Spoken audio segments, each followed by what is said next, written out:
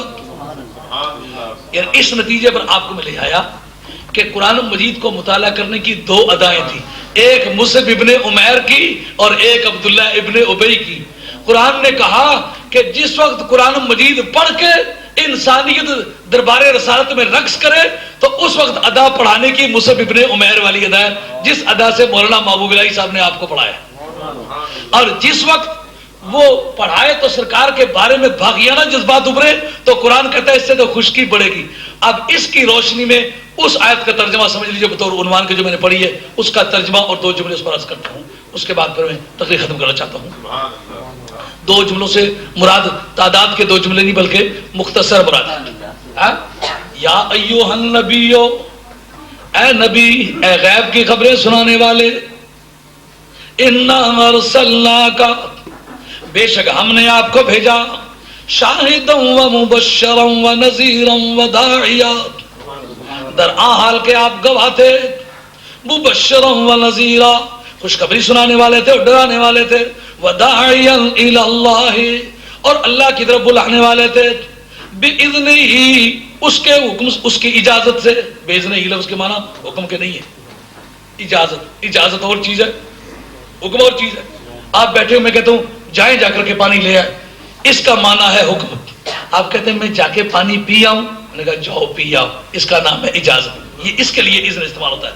پتا چلا یہ ادھر مصروف رہتے ہیں، بلانے کا وقت ہے تو کہیں مولا کریم اجازت ہو تو کسی کو بلاؤں، کہ باذن ہی، اس کی اجازت سے، اس کی طرف بلانے والا، وسراجا منیرا، اور روشن کر دینے والا چراغ۔ چونکہ آج آپ نے میلاد شریف کی دعوت دی ہے، عام یہ کہا جاتا ہے کہ قرآن عظیم سے میلاد شریف ثابت نہیں، تو اس پر میں عرض آج ایک جملے میں کروں گا، یعنی مختصر لفظوں میں عرض کروں گا کہ قرآن عظیم کی کسی آیت کا ترجمہ کرنے کا سب سے پہلا حق نبی پاک علیہ السلام کو ہے۔ جب صاحب قرآن اس کا ترجمہ کر دے، آپ کے اصولیوں کے ہاں جہاں سیاق اور سباق معنی متعین کر دیں تو وہ بھی تعین معنی ہے، عرف متعین کر دے تو بھی تعین معنی ہے، اور کثرت استعمال اس کو متعین کر دے تو بھی ایک معنی کا تعین ہے، اور کسی وقت کوئی قرائن صارفہ ہو جو ایک معنی کا تعین کر دے تو بھی تعین ہے۔ لیکن اس میں ایک کلمہ جس کو کہتے ہیں کلمہ مفسرہ، بات کرنے والا کہہ دے کہ میری بات کا یہ معنی ہے، جیسا کہ دو جملے کے معنی گنتی کے دو جملے بھی ہیں اور دو جملے کے معنی مختصر بھی ہیں، تو اب میں نے خود کہہ دیا ہے کہ دو جملے سے مراد مختصر کلمات میں، دو جملے گنتی کے مراد نہیں۔ اب میں نے تفسیر کر ڈالی ہے، اس کے بعد اگر کوئی اس کا ترجمہ کرتا پھر غلط ہے۔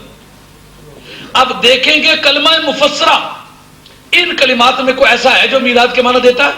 اگر میلاد کے معنی دیتا ہے تو پھر ہم کہیں گے کہ میلاد قرآن کے لفظوں سے ثابت ہے۔ وہ کس طرح کہ سرکار تاجدار مدینہ علیہ الصلوۃ والسلام سے روایت موجود ہے مستدرک شریف میں، حاکم نیشاپوری نے، جن کا مزار آج بدقسمتی سے رشا کے قبضے میں ہے، نیشاپور، وہ جو ایرل سی ہے نا، وہ اوپر جو نقشے پر دیکھیں تو شمال کی طرف جا کر کے ایک چھوٹا سا ستارے جتنا نشان ملتا ہے ایک جھیل کا، اس کا نام ہے ایرل سی، اس کا بحیرہ خارزم نام تھا ہمارے جغرافی میں، بحیرہ خارزم، یہ خارزمی سادات جو ہیں وہاں سے آئے ہیں، تو اس کے پاس کا علاقہ جو مشرق کی طرف ہے اس کا نام ہے نیشاپور۔ امام مسلم نیشاپوری جو ہے، مسلم شریف جن کی حدیث ہے، یہ بھی اسی علاقے کے رہنے والے ہیں، اور امام نسائی جو ہیں یہ بھی اسی علاقے کے رہنے والے ہیں، امام بہقی جو ہیں یہ بھی اسی علاقے کے رہنے والے ہیں، امام حاکم یہ بھی اسی علاقے کے رہنے والے ہیں، یعنی علم کا ایک بڑا حصہ ہمارا اس علاقے کا رہنے والا ہے جو آج رشک کے قبضے میں ہے۔ تو امام حاکم نے اپنی مستدرک کے اندر لکھا، کتاب میرے پاس موجود ہے، حوالہ لگا ہوا ہے۔ کیا حوالہ ہے؟ نبی پاک علیہ الصلوۃ والسلام نے فرمایا، جو حضرت ابراہیم علیہ الصلوۃ والسلام نے دعا فرمائی تھی کہ مولا کریم بیت اللہ میں بنا چکا ہوں، اس کو بسانے والا نور اللہ تو بھیج دے، ربنا وابعث فیہم رسولا، بات کو سمجھ آ رہی ہے؟ سرکار کے میلاد کی دعا مانگی نا کہ مولا کریم اس کو بھیج دے. تو کسی چیز کی جب جزا ملے، آپ علماء کرام سے میں پوچھتا ہوں، اگر کسی کام کا ذکر ہو، اس کے بارے میں یہ نہ بتایا جائے یہ حلال ہے یا حرام ہے، جائز ہے یا ناجائز ہے، تو پھر آپ کس طرح فیصلہ کریں گے یہ جائز ہے یا ناجائز؟ اس میں ایک کرینہ جائز اور ناجائز کا یہ بھی ہے، اگر اس کام کے کرنے کے فوراً بعد سزا کا ذکر ہے وہ کام حرام، اگر اس کام کے کرنے کے بعد جزا کا ذکر ہے تو وہ کام حلال.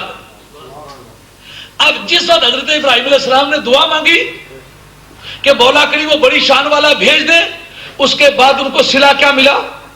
5 نمازوں میں آپ حضرت ابراہیم علیہ السلام کا ذکر کرنے کے پابند ہیں، اور کسی نبی کا 5 نمازوں میں ذکر نہیں آتا. کیوں نہیں آتا؟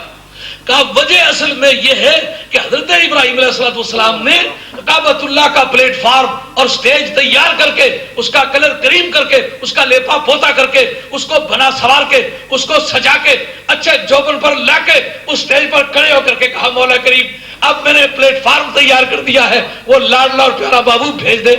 اب رب کریم نے اپنی محبت کی ڈائری پر یہ بات نوٹ کر لی کہ اے ابراہیم تو کیا یاد رکھے گا کہ کسی کے بابوب کے میلاد کی دعا مانگی ہے.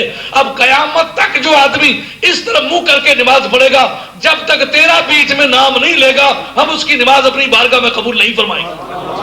کیا مطلب دکھ رہا؟ اگر میلاد کرنا ناجائز ہوتا تو ناجائز کام کے لیے دعا بھی ناجائز ہوتی ہے، ناجائز ہونے کی علامت سزا ہونا ہوتی ہے. جب دعا مانگی تو عطا ہوئی، معلوم ہے یہ کام نہ صرف جائز ہے بلکہ انتہائی ضروری ہے. آگے بات کیسی؟ حضور نے فرمایا حضرت ابراہیم علیہ السلام کی دعا. دوسری بات فرمائی میں ہوں حضرت عیسیٰ علیہ السلام کی بشارت. عیسیٰ علیہ السلام کی بشارت مبشرم برسولی یاتی من بعد اسمہ احمد، میں رسول کی خوشخبری سنانے والا بن کر کے آیا ہوں جو میرے بعد آئے گا جس کا نام نامی اس میں نامی احمد ہے. اب سرکار کو پتا تھا کہ بعد میں ایک آئے گا جس کو کھجلی ہوگی کہ میں احمد ہوں. یہ عورتوں کے ذریعے سے جو مہمیں چل رہی ہیں نا، کوئی پتہ نہیں چلتا یہ کدھر سے آئی اور کدھر جا رہی ہے. نوجوانوں کے ذریعے سے جو مہمیں چل رہی ہیں، بغل میں کتابیں لیے ہوئے، بستے اٹھائے ہوئے، بڑے کوالیفائڈ ہیں، بڑے کام کرتے ہیں، پتہ نہیں چلتا آئے کدھر سے گئے کدھر ہیں. جس کی پیشوائی یا قیادت پر آپ اعتماد کرنا چاہتے ہیں اس کا ابتدا اور انتہا معلوم کریں. محدثین نے اس شخص کی حدیث نہیں لی جس کا حال مجہول ہے، کہا بے شک سرکار کی بات کرتا ہے لیکن پہلے دیکھنا ہے کون، آیا کہاں سے ہے، اس کی نسبت کدھر ہے. پوچھو بیعت کہاں؟ کہ جی بیعت، جی بیعت، وہ کیا بیعت؟ لو نا کوئی نام لو نا. اب وہ سوچتا ہے کہ کس کا نام لو. وہ ایک بزرگ ہوا کرتے تھے جو دوسرے عقیدے سے تعلق رکھتے تھے، میں چھوٹا سا تھا، مختلف مقامات پر خطب پڑھنے کے لیے جائے تو پوچھے کہ مولانا آپ کہاں بیعت ہے؟ وہ جھلیا تو پتہ نہیں میں زلفان باقی پیریڈ دا مرید ہوں. نے جھلیا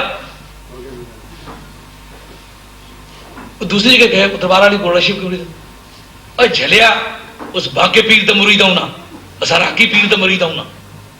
تیسری جگہ گئے تو جلال پور شریف کا نام لیا، چوتھی جگہ گئے تو دربار علی موڑا شریف کا نام لے لیا. تو بالآخر میں نے ان سے پوچھا، میں چھوٹا سا تھا، وہ میرے مطلب سمجھ رہا کہ اس کو کوئی سمجھ نہیں ہے. میں نے پوچھا یہ بیعت تو ایک جگہ ہونے کی چیز ہے، یہ 5-6 جگہ آپ نے بتائی ہے، آپ اصل میں مرید کس کے؟ جھلے سیدہ میں کدوں بھی مرید ہوں، میں اپنے گھروں ہی مرید ہوں.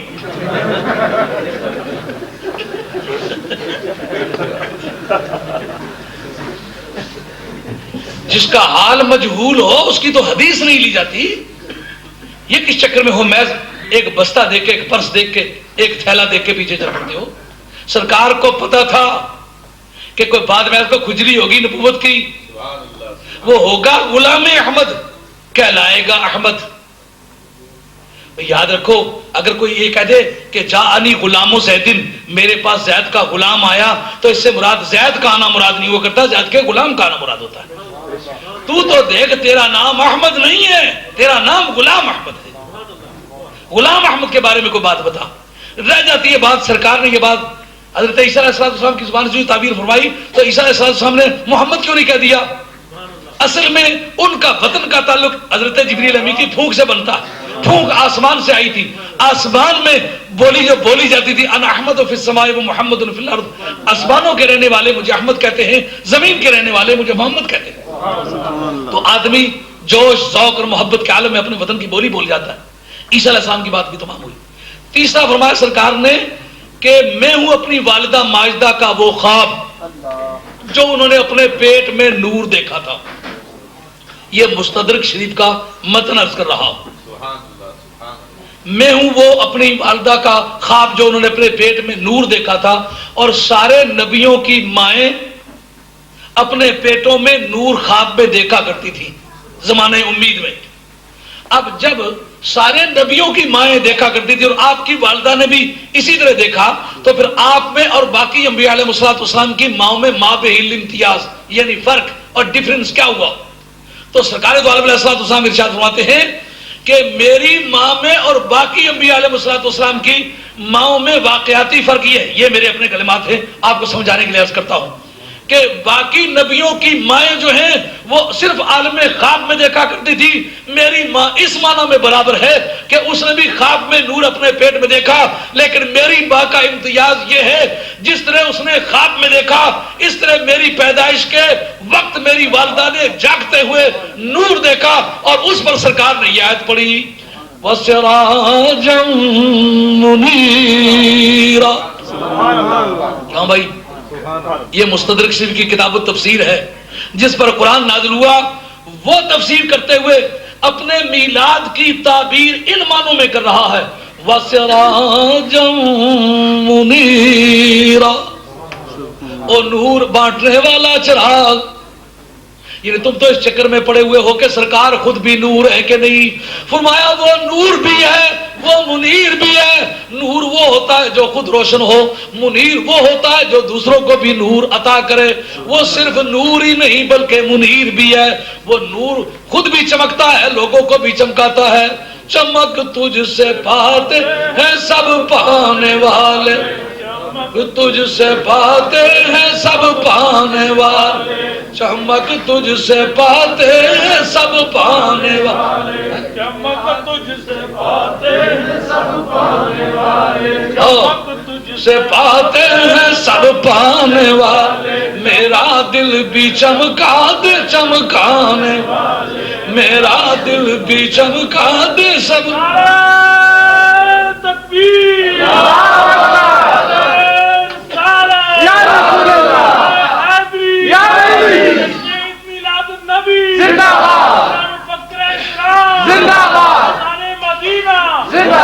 اگر نبی پاک علیہ الصلوۃ والسلام اپنے میلاد کی تعبیر کو قرآن عظیم کے ان لفظوں میں بیان کریں وَسِرَاجًا مُنِيرًا, یعنی جو اس وقت نور نظر آیا تھا قرآن عظیم نے ان لفظوں میں بیان کیا. کیوں جناب؟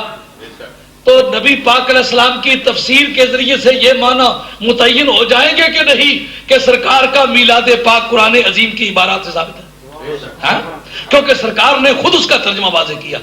سراج منیرہ کا کیا معنی؟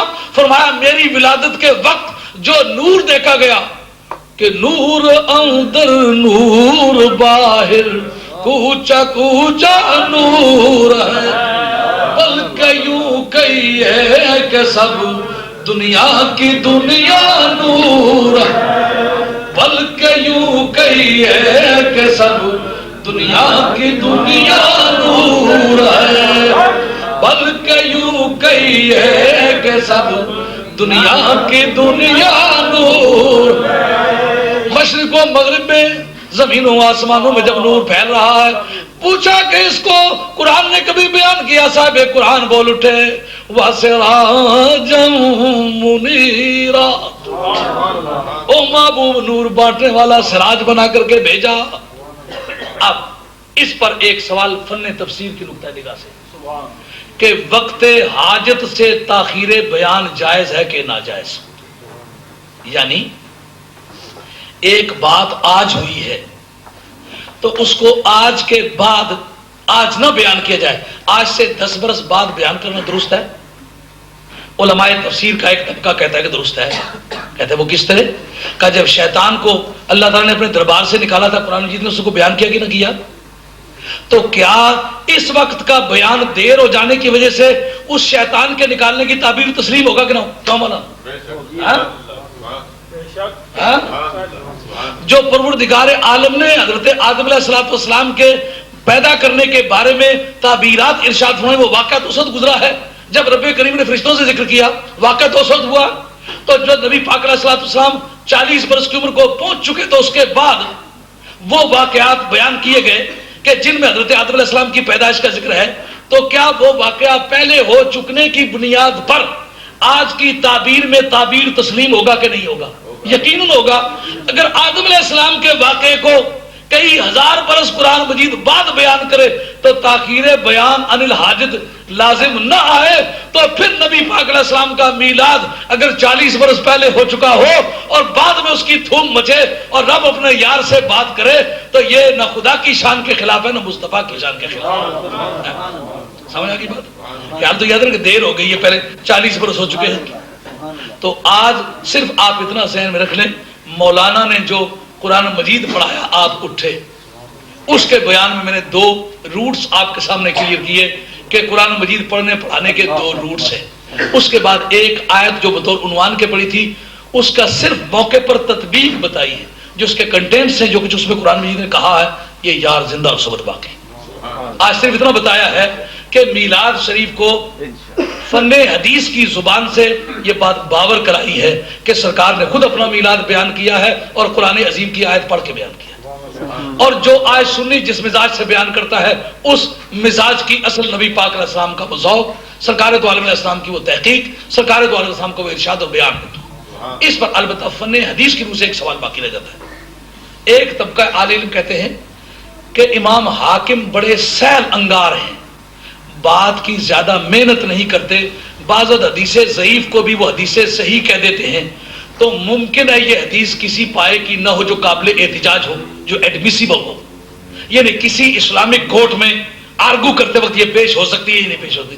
اس پر اس کے اتھینٹیکیشن کے بارے میں سنو. پہلے تو امام حاکم کہتے ہیں ھذا حدیث صحیح، یہ حدیث صحیح ہے، یعنی قابل احتجاج ہے، ایڈمیسیبل ہے، کسی بھی کورٹ میں پیش کی جائے کوئی کورٹ انکار نہیں کر سکتا کہ یہ حدیث ریلائبل ہے. ایک اور جس طرح سونے کو پرکھنے والے ماہرین ہیں اسی طرح تفسیر کو پرکھنے والے ماہرین ہیں، حدیث کو پرکھنے والے ماہرین ہیں. جس آدمی نے سب سے زیادہ پیچھا کیا ہے وہ امام ذہبی. امام ذہبی کے بارے میں ایک بڑا طبقہ کہتا ہے امام ذہبی بہت تنگ دل ہے، بہت سخت گیر ہیں، کسی وقت حدیث صحیح کو بھی اس اپنے تحقیق کے ذوق میں آ کے ضعیف کہہ دیتے. انہوں نے مستقل اس پر پوری مستدرک پر ایک کتاب لکھی ہے جو امام ذہبی کی اپنی تحقیق ہے. تو امام ذہبی سے پوچھتے بتائے آپ کے بیان میں اور تحقیق میں یہ حدیث کیسے ہے؟ اگر امام ذہبی کی چھلنی سے یہ نکل آئی اور صحیح ہو کے بچ نکلی ہے تو پھر دنیا کی کوئی طاقت اس کا انکار نہیں کر سکتی. امام ذہبی اس حدیث کو لکھنے کے بعد کہتے ہیں ھذا حدیث صحیح، یہ حدیث پکی ہے. پکی ہو کے کیا ہے کہ منیرہ سے مراد میری ولادت والے وقت جو میرا نور کے روپ میں آنا ہے وہ قرآن نے بیان کیا ہے. اب سراجم منیرہ کے جو معنی خود سراجم منیرہ نے کیے ہیں وہ میں نے آپ کے سامنے عرض کیے ہیں. آؤ آج مل کے پڑھیں کہ نور اندر نور باہر کوچا کوچا نور ہے، بلکہ یوں کہی یہ کہ سب دنیا کی دنیا نور ہے، بلکہ یوں کہی یہ کہ سب دنیا کی دنیا نور ہے، بلکہ یوں کہی یہ کہ سب دنیا کی دنیا نور ہے. صبح طیبہ میں ہوئی بڑھتا ہے باڑا نور کا، صدقہ لینے نور کا آیا ہے تارا نور کا. آج کے اس بیان میں یہ چند باتیں آپ کے سامنے واضح کی گئی ہیں. امید ہے کہ آپ اپنی محبت کی یادگاروں میں ہمارا نام لکھ لیں گے تو ہم خوشی محسوس کریں گے.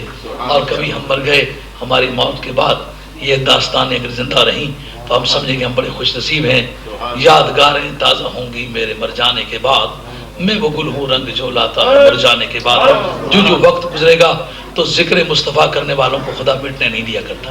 یہ ابراہیم علیہ السلام کے نتیجے سے یہ بات ہماری سمجھ میں آئی. خدا نے یہ سمجھایا میں صرف ذکر مصطفیٰ ہی بلند نہیں کرتا بلکہ میرے محبوب کا جو ذکر بلند کرے میں اس کا ذکر بھی بلند رکھوں. ابراہیم علیہ السلام نے ذکر مصطفیٰ بلند کیا تھا. خدا نے کہا تو کیا یاد رکھے گا، کسی کے یار کا ذکر بلند کیا، قیامت تیرے ذکر کی بلندی ہمارے ذمہ، ہم اپنے فضل سے ہمارے ذمہ رحمت پر ہے، ہم قیامت تک تیرے ذکر کو ہمیشہ زندہ رکھیں گے. تو یہ تھا آج کا بیان. امید ہے کہ آپ اپنی نیک دعاؤں میں یاد رکھیں گے اور دعائیں خیر فرمائیں گے. اللہ سچے دین پر خاتمہ کرے اور قیامت کے میدان میں نبی پاک علیہ السلام کے سچے غلاموں میں کھڑا کرے. وما علینا الا البلاغ المبین وآخر دعوانا ان الحمد للہ رب العالمین الصلاۃ والسلام علی رسول الکریم والحمد للہ رب العالمین. اور جن علماء کرام نے میرے تحقیر سے اس گزارش کو قبول کیا اور میرے تقریر کے دوران بیٹھے رہے، میں ان کا شکر گزار ہوں. آدمی جو بات کرنے کی عادت رکھتا ہے نا اس کو سننے کی عادت نہیں رہ جاتی، تو اگر وہ کسی کی بات توجہ سے سن لے تو یہ اس کے محض کرم اور عنایت کی بات ہوتی ہے.